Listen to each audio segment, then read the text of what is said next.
What's happening, folks? Welcome back to Celtic Fans TV. It's time for your Twitter reactions to Aberdeen 1, Celtic 1 at Pittodrie.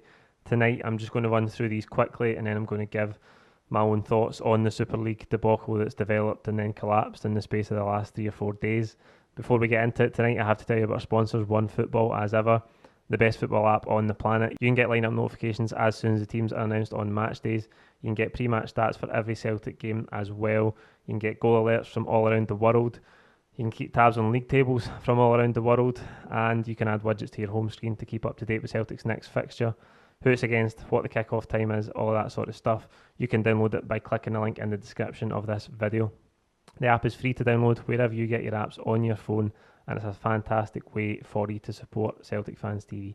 So click the link below to download it, get involved, and let me know what you think. We'll start tonight with Patrick Murphy. Bland and devoid of quality for the most part. Despite a decent goal at the end from Griffiths, we're at the point where we just want this torrid season to end and for change to come. However, I don't think the board have anything lined up, hence the silence. Tonight is just rinse and repeat from about 25 of the other games this season. A poor defensive error from a corner led to conceding the first goal, and then chance after chance after chance in that first half without putting any away. The game opened up a bit in the second half. Late on, we were very open at the back.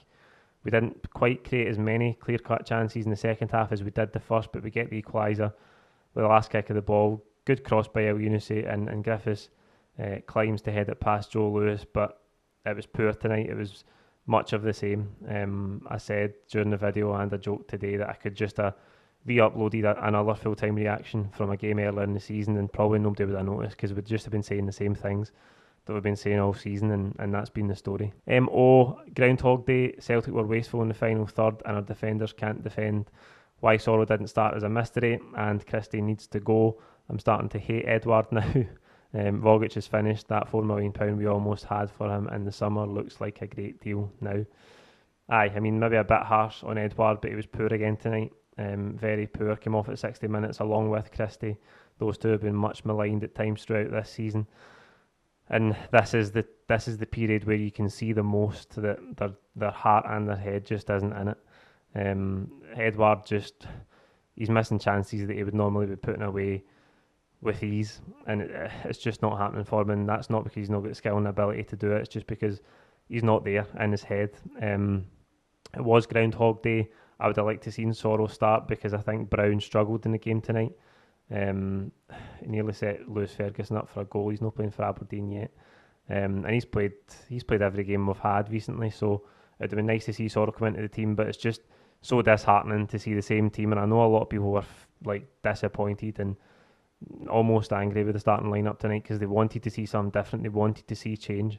They've been let down time and time again by the bulk of those 11 players that started tonight, and we wanted to see something different, but we didn't get it, and there's only 3 games left now, so what's the point? Craig Allen wasn't a great game, but we finally put in a cross and we scored. Too much passing around the box. It was good to see Dembele get minutes. Need to get rid of that formation because playing with no width is doing nothing. I said that during the video. No width it doesn't help us. We've seen that time and time again throughout this season. But what you see when Dembele comes on the pitch is you end up with someone who can beat a man, someone who's got a bit of sharpness, a quick change of direction, a burst of pace, dribbling ability to go and beat his man, take a defender out of the game, and that really opens the game up for you. And we didn't have that enough tonight. Dembele only got 10 minutes, and I'm not saying he done anything absolutely fantastic, but he gave us a wee bit a different dynamic, and that's something we haven't had enough this season. And again, James Forrest is probably the only player that can provide that. So I'd like to see Dembele get more minutes this season. I'm not saying he should have started, of course not. He's 17, 18 years of age. But he could have had minutes off the bench, particularly in the last couple of months where the season's been dead and gone anyway. Someone to give us a little bit of something different, 15, 20 minutes off the bench every week. He get 10 minutes tonight, and that's the first time we've seen him for about 6 months. It's baffling, really. Mark Down, I think, sums it up perfectly for us. Crap, only 270 minutes left of this season. Brilliant, I'm all about that. Get it down to minutes because I'm counting it down. I cannot wait to see the back of this season. We'll finish tonight with Des. Absolutely woeful. Too many that won't be here next season still getting a game. That sentiment has been about for a long time this season.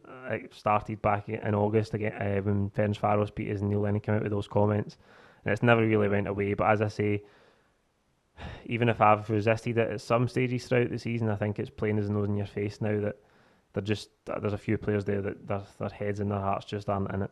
And we do need the end of the season. We need the end of the season badly, drastically. We have to get this new structure in place. We have to get the new manager in place. Who knows where that's at now? Who's ever known where it's at, really, because it's always radio silence for the club.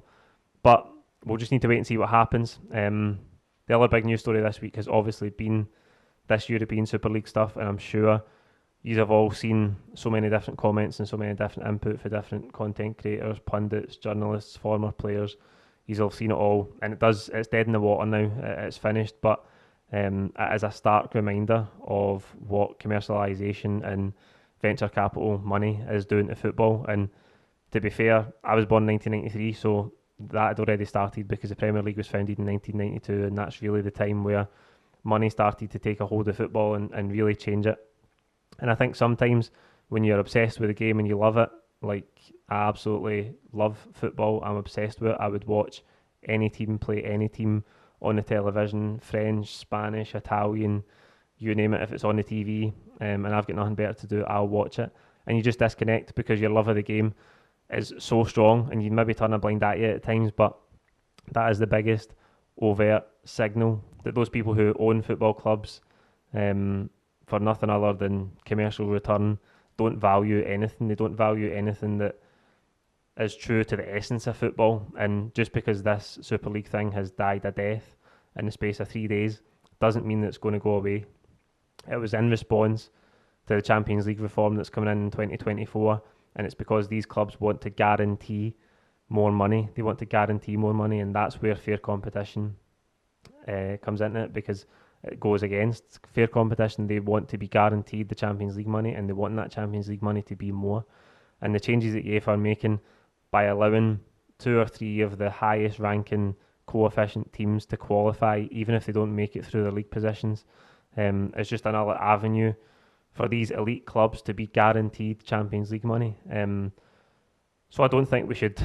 I mean, it's got to that point over the last few days where the Premier League and UEFA and FIFA have almost been talked about as the bastions of fair play, and that's not the case.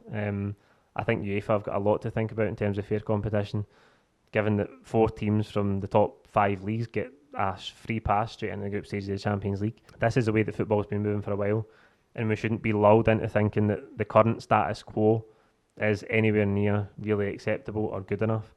I think there's a lot of changes that need to be made, and I don't think these Champions League reforms that are coming up are necessarily the best change or necessarily even a good thing. It's probably closer. It's probably a way of staving off these sort of moves from these big clubs, because it is going to give them more money and it is going to give them easier access. It's going to make it harder for them to fail to make the Champions League, and that's not what European football needs. So there you go. What it means for Celtic, I don't know. Probably nothing. Everyone get carried away in terms of thinking, does that mean Celtic could go to England? I'm sure if Dermot Desmond was asked that, he'd have jumped at it. I'm sure if Celtic were somehow asked to be part of the Super League, we'd have jumped at that as well, because, again, business people are in owning football clubs to make money. They answer to shareholders, they answer to their investors, and that's the be-all and end-all.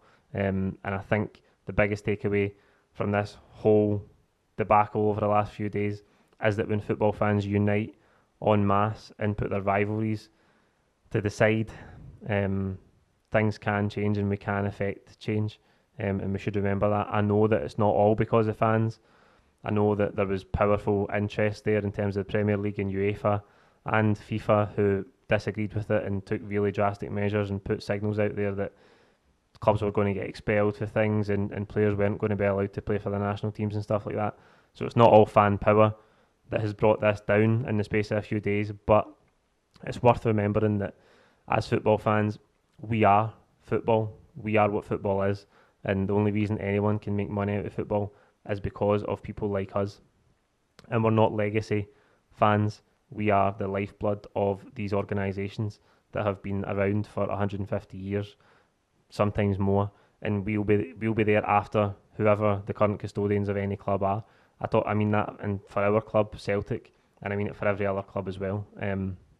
There's no way that football should be taken away from these people, to be rented out to the Middle East and anywhere else in the world where these private investors can make the most profit. That's not what the sport is. The sport is about the fans, and we've got to take this as an example that we can all do more to protect that. That's it for tonight. Like the video, comment with your own thoughts below. Don't forget to subscribe if you haven't already, and we'll see you next week. Cheers.